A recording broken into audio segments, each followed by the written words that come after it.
Човека, както всички знаем, е разсъждаващо животно. Това обаче носи една доста интересна последица за него.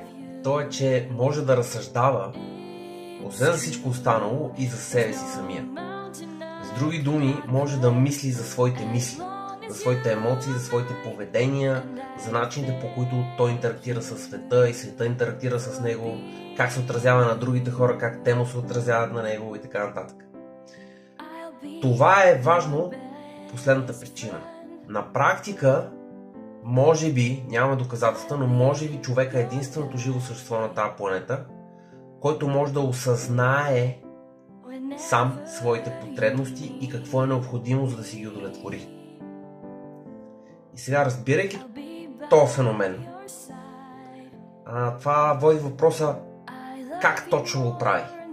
И всъщност начинът, по който го прави, е интелектуалният механизъм, наречен саморефлексия.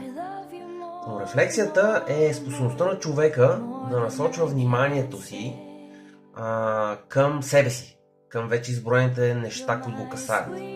Да осъзнава себе си в контекста на околния свят, да осъзнава вътрешните си изживявания, да използва паметта си във връзка с тия вътрешни изживявания, да използва логика, анализирайки причинно-следствените връзки в техния контекст, да проявява креативност относно това какво може да направи, за да се чувства по еди какъв си начин, по-различно и съответно как да удовлетворява потребностите си и да предвижда как поведенията му биха се отразили на неговите изживявания.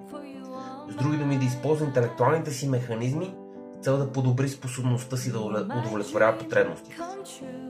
И сега това нещо е супер само по себе си да го разбираме.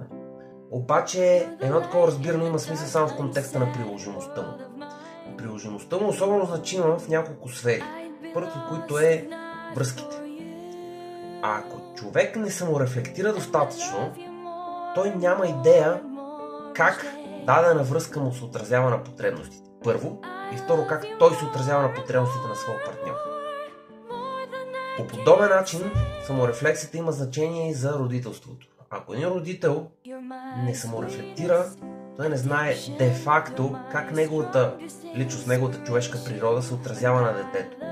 Тоест, остава в подсъзнанието му как той влияе, как възпитава и как на какво учи децата си, когато не си дава сметка за това. С други думи, когато поведението му са в сянката, така наречена.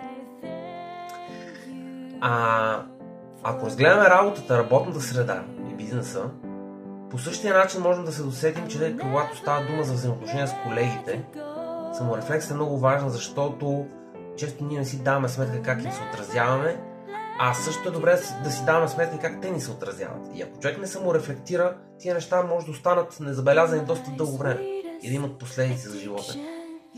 И финално за лидерството, ако един лидер не е достатъчно саморефлективен, т.е. той ще бъде неосъзнат или поне не е в достатъчна дълбочина.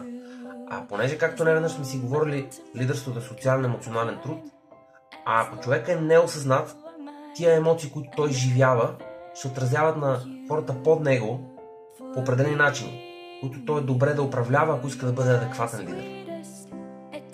И всъщност всичкото това нещо казано и разбирайки значимостта на саморефлексията, идва въпроса как точно да я осъществим тази саморефлексия. И отговорът е много прост. Трябва човек да разгледа 6 направления в интелектуалната функция, които споменахме: вниманието, съзнатостта, паметта, логиката, креативността и предвиждането. И по всяко от тях да се постарае да помисли как може да използва саморефлексия, как може да ги насочи към себе си. И така ще повиши самоосъзнатостта си, което всъщност е функцията на саморефлексия. It's true.